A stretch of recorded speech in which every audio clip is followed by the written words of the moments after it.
Finally, a good news for UK EV market. The Tata Group announced exciting plans for the UK. They are going to set up a 4 billion battery factory in Somerset, which makes their first Gigafactory outside India. The battery factory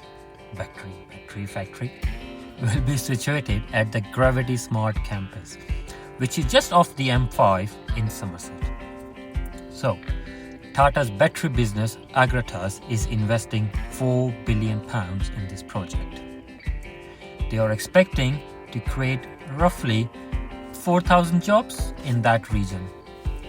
The plant will have a capacity of 40 gigawatt hours, which makes one of Europe's largest battery cell manufacturing sites. Work has already begun on the site, and the foundation will start in spring, and battery production is scheduled for sometime in 2026. Initially, Tata Motors and Tata owned Jaguar and Land Rover will be factory's main customers. Now, this factory will play a major role in supporting Britain's transition to electric mobility by producing batteries for electric vehicles and commercial energy storage. This investment by Tata Group is a big step towards advancing electric cars technology and promoting sustainable energy solutions in the UK and worldwide. That's all for today. This is your EV Guy. See you next time.